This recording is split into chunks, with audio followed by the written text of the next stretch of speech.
Hello guys and welcome back to yet another video. Today there's been a lot of drama, so I just wanted to make a bit of a quick video about it all. So we've got a couple of things to go over today. First of all, I wanted to give my opinions on the kit and hear your thoughts, because obviously it was leaked earlier today. I don't know how that happened, but it just slipped through the cracks. So we're going to talk about that a little bit. And also, big news broke out today saying that Jota was going to be going to Villa in a swap deal for Gary Gardner, and that just shocked me, and it shocked so many people. A swap deal with Aston Villa. I don't think there's ever been one of them before, and I'm trying to think when's the last time Villa took a player off us. Hello.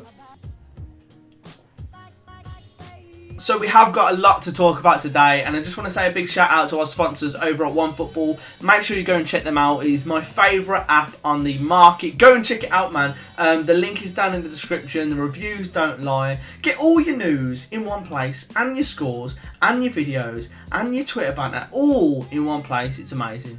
It's my favourite thing ever.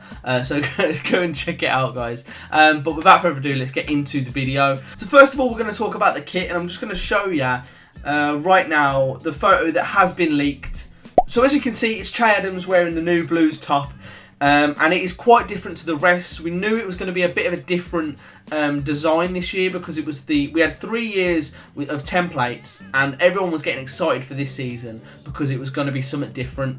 And I think a lot of people were expecting either a throwback or something quite flamboyant, not flamboyant, but just a bit more out there.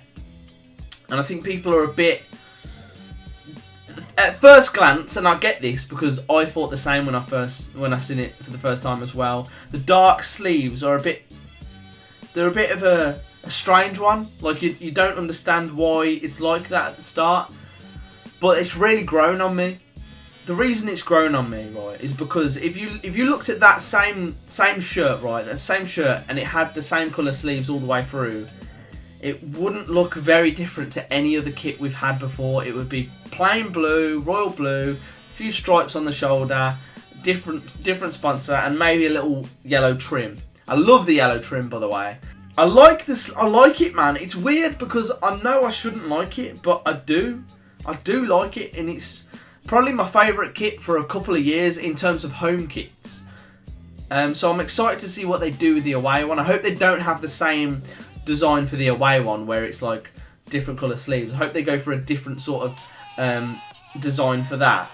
But I like how the sponsor is sort of blending in with the trim. You've got obviously the white sponsor, the yellow text below it. The trim around the arms is really classy. The way the collar goes round, I like it. I really do like it. And it is, when I first saw this, my first instant reaction was I hate it. I hate it, but it's really growing on me, man. It is definitely growing on me. So it would be good to see it in the flesh, definitely.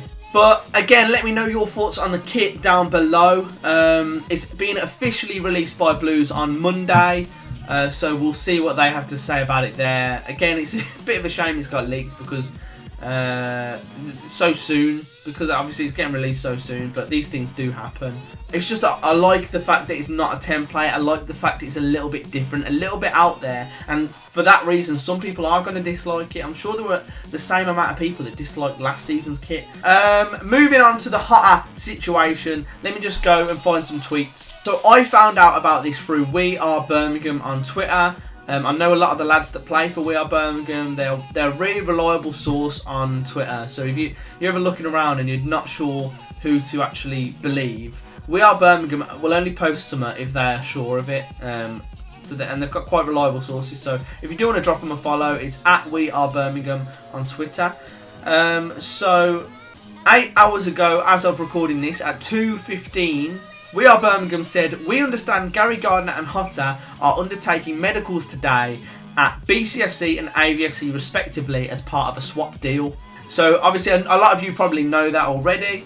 A few hours later, 3 hours later, they said the potential is that the total deal is worth up to £4 million, a transfer fee of up to £3 million, plus a chunk to cover a big lump of Gardner's wages of the year, hence the variation in the figures being quoted. So obviously Gardner, he's been promoted with Aston Villa, he's still contracted as an Aston Villa player, which means he's got that promotion bonus. I don't know exactly what wage he's on, what wage he was on last season and is on now, but I'd imagine that his wage was subsidised. If you looked at Almagir's tweet, Almagir shed a bit of light on it as well. So shortly after We Are Birmingham posted this on Twitter, Almagir retweeted it and then said himself, he added onto it, heard the conflicting stories on money involved and think it might be more complex than a player plus cash deal. Blues didn't pay all of Gary Gardner's wages last season and he had a pay rise since, because they went up.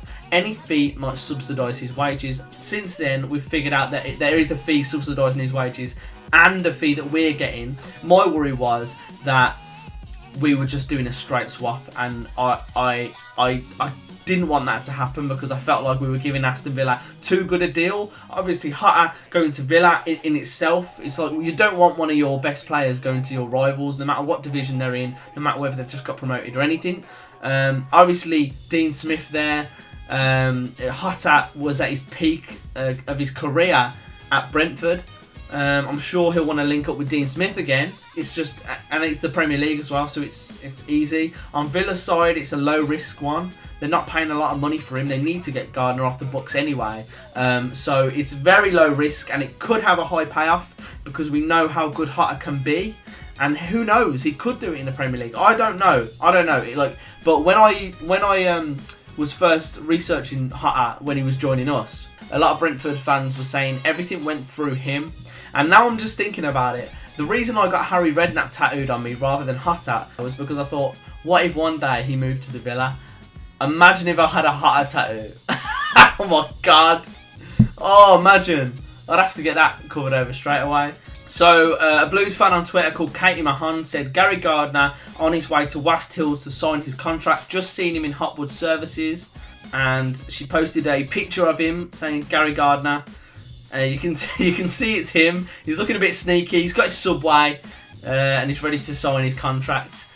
So, yeah, it seems conclusive. Obviously, that's like 8 minutes away from West Hills training ground. So hopefully that gets announced soon. But yeah, it seems genuine enough. The only thing that we're not sure of is the actual fee that's going to go with it. We know they're going to swap, but yeah, what's the fee going to be? Now, a lot of people will be sad to see Jota go, and some will be happy. But I think he was a good player for us, but the system never really fitted him. I think he will find it fits him a lot better under Dean Smith at Villa. But if you look at the terms of the deal, we're getting a good deal because we need to offload him. He's on very high wages. They're going to be around, over the 2 years that he's got left at the Blues, they're probably around almost reaching 5 million for the 2 years. That's 2.5 million a year off the wage book, and that's what we need to do. Obviously, there was reports not long ago about Blues spending, for every pound we brought in, we were spending £2 and 2p. So wages are a massive part of that. So I feel like this summer it's going to be getting rid of some of those players that Redknapp brought in that are just on massive wages and replacing them with reasonable players of similar ability. Obviously, Jota does have that special something on his day. He didn't see his day enough for me at Blues. But yeah, you've got, like, at the end of the day, we're still paying for that summer of 2017 where we just went mad. So can't complain too much. I don't know what to think of it personally. Jota goes. Obviously, we need to replace him. I think we already needed a winger because we want to bring Mahoney back. It'd be great if we could bring Mahoney back. And then we'd have to find a replacement for Jota. Maybe one that's more suited to a wide role. Maybe a cam. We do need a proper cam. There's obviously rumours of Marcus Maddison going around, but I don't know if they're backed up by anything. But personally, I would definitely have him at the Blues. But other than that, it's just a game of wait and see. I just want to hear your opinions on it because it's such a controversial topic. Him going to Aston Villa, Gary Gardner coming to Blues. It's weird seeing your player, like imagining him in a Villa top. But that's it from me today. I just wanted to talk about it a little bit and get your thoughts down in the comments below. I'm going to do a sort of If you want me to do a sort of transfer news video where I go across all the Championship transfer news, let me know in the comments as well. But yeah, we're going to have to see what comes of this. Until next time anyway, I'll see you later.